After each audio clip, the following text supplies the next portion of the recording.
What's good, YouTube? It's your boy TSO Sage, and I'm back with another video. Now, I'm not gonna hold you. Skip Bayless is kind of wild. Saying the Bucks are gonna get swept is a little too much for me. But he's on to something, though. I don't know why, but even though I think it will be a good series, I don't think it will be necessarily a long series. Like, no cap, my original take was Suns in 6, but day by day, I'm like, it could end in 5, maybe. Either way, that's not the point of this video, because the Suns could take 8 fucking games to win for all I care. I'm here to discuss what happens if the Suns do go on to win the 2021 NBA Finals. What does it mean for the players? What does it mean for the organization as a whole? And what does it mean for the entire NBA? Well, I suggest you sit down, turn your headphones down, put your crayons down, and just absorb all the information and toxicity I'm gonna provide. Because keeping it a whole 100 with y'all, yeah, I'm gonna be informative and I'm gonna give you valid takes and yada yada yada. But also in this video, I have to address some of the dumb shit I've heard about the Phoenix Suns. And a perfect example of how this video is gonna be structured is when I talk about the Suns as an organization. Clear as day, nobody would argue that the Phoenix Suns winning their first ever championship, let alone the mere fact they appeared in their first final since 1993, would be huge for this franchise. Not only would it benefit the franchise long term in terms of signing veteran talents on the bench, if you even need it because your bench is solid as fuck right now, you've also proven to be a winning franchise, therefore you have a winning culture which some players heavily value. And most importantly, diving into your team specifically, this is a young roster that learned how to win rather quickly if they actually go on to win the NBA Finals. Hell, even if they don't, but I'm not even gonna talk about that. And even super long term, like let's say the big three in Phoenix ever split up one day, right? It shows how fast this franchise can really turn things around. 2 years ago, this was by far and wide one of the worst franchises in the NBA. People believe Devin Booker was just an empty stats guy. Josh Jackson was a thing. Mikal Bridges wouldn't be all that for real. You could not make your mind up on a coach. And even going into the next season, this team was still overlooked and still shunned. Shouldn't have drafted DeAndre Ayton. Cameron Johnson was the biggest reach of the draft. You acquired Russ's backup dancer, and you traded TJ Warren for cash, which I'm not gonna lie.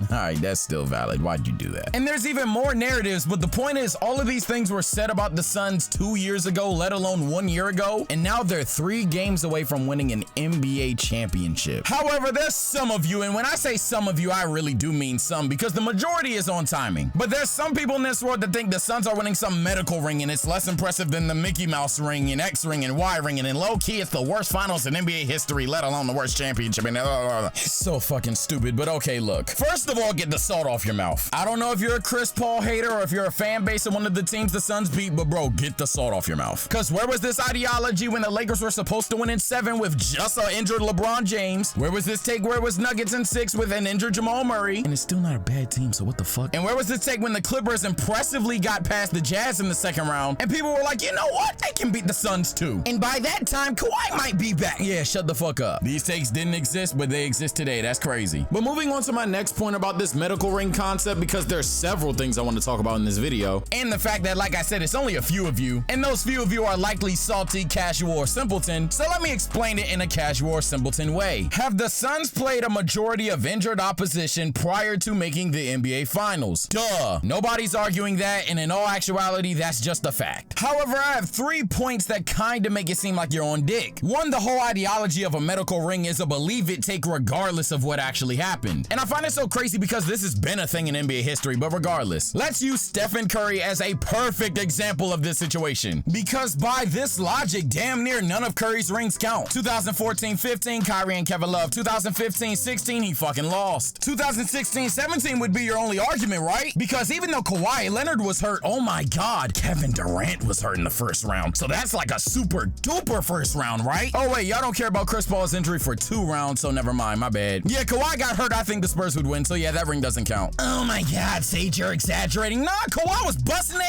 ass before he got hurt, right? I have factual evidence to prove it. More evidence than y'all have for the Suns. I'ma continue though. 2017-18, oh my fuck no. Kawhi ain't even show up to the playoffs that time. And let's be fair, even though you guys clearly hate him, Chris Paul was injured while the Rockets were winning and they still only lost by single digits in game 7. So 2017-18 damn well doesn't count. And then in 2019, they lost. And at that point, we're playing the game of does the cycle continue? Because I mean, damn, I guess Kawhi's ring doesn't count, right? The Warriors were the disgusting favorites prior to injury. Exactly, you sound the fuck stupid. Shut up. Again, I acknowledge the Suns have played injured basketball teams on the way to the championship. And even if you believe the Suns benefited the most, that's cool, but they do happen. And calling it that one of the worst runs you've seen, or just saying the ring doesn't count is hilariously stupid, factoring their own expectation. Oh shit, while I'm at it, how'd I forget about this detail? The Suns were injured! Dario Saric literally just tore his ACL, prayers up for you, by the way. But if y'all are just like, oh my god, he said Dario Saric. All right, what about Chris Paul? The Lakers only took advantage of the series when Chris Paul got injured. And although he was playing and was getting healthier, he was still injured in the Denver series. They were damn near, if not literally 100% healthy against the Clippers. That's fine and all. But just because you have some Naruto believe it built ass theory that the Clippers 100% healthy, the Nuggets 100% healthy, or the Lakers 100% healthy would just beat the Suns, who have already established that they're a really good team, is ridiculous. Especially considering the fact that they were not healthy the whole time themselves. Damn, my whole third point was gonna talk about how good the Suns were before the injuries and how you could have picked them prior to all this shit. So yeah, number 3, you're not Naruto. Stop believing shit and watch the fucking game for what it is. All right, let's get to number 4. Now, the simpletons may call it a weak point. I don't think it's weak at all, but some of them will just say it. But who are the 2 favorites to come out the East again? Okay, and who are the Suns playing right now?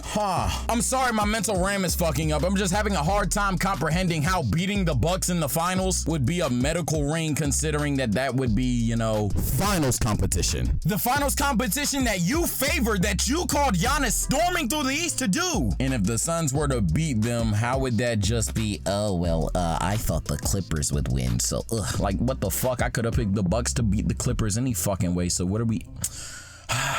I've been on this subject way too long. Let's move on. So obviously, in my opinion at least, but really it should be the popular one, this ring would mean a lot for the Suns organization, regardless of what stupid idiots on Twitter and salty fan bases believe. Now this time I do mean briefly, let's talk about what it means for the NBA as a whole. That whole small market bullshit, I ain't gonna lie, that's tough. It really doesn't matter. It just does not matter if a team is well put together with a competent front office, they can get the job done. There's some people that believe that because Phoenix has a high population, that they're not a small market, but no, being a small sports market and just a populated city are 2 totally different things. Because by that logic, the Oklahoma City Thunder, the Indiana Pacers, hell, Phoenix them damn selves, are a bigger sports market in the NBA than the Boston Celtics. That's laughable. Honestly, you can just rock with your troll. Now, don't get me wrong, the Suns can certainly turn themselves into a bigger market. Those fans love them. The attention is there if they're obviously competitive. And their population is high as fuck. I don't know if it's exactly top 5, but I think it is. With future success, they can surely turn it around and become a major market in the NBA. But when the Suns were trash, they were not the Knicks. Nobody was talking about the damn Phoenix Suns. They talked about D-Book. Nobody was talking about the Suns though. That small market team shit been dead for a while now, but especially with this playoff run, let alone these finals being in Milwaukee and Phoenix, yeah, that shit dead as fuck for real. And I'm not gonna lie, even though we can't necessarily do too much about bad owners, a lot of GMs and coaches have been in these positions where they aren't expected to win because they're in a small market. Yeah, pack them niggas up, bro. That ain't cutting it no more, thank God. And lastly, and what most of you guys probably were excited for, what does it mean for the players on the court? Whenever the Bucks win a game, I'll drop a video talking about what it means if the Bucks were to win the championship. But for now, we're talking about just the Phoenix roster. And honestly, I'm a speed run it because there's only one player I want to talk about right now, and y'all know that player. So briefly with Devin Booker, he wasn't an empty stats guy, and saying he's like a top 2, if not best shooting guard in the league isn't just spam to try to piss me off. No, it would actually have some validity depending on how he performed. With DeAndre Ayton, man, the fact that he would win a championship before Luka and Trae Young is crazy. A lot of people gave the Suns a lot of shit the day after the draft, but the day before, man, you gotta go Ayton, you gotta go Ayton. The day after,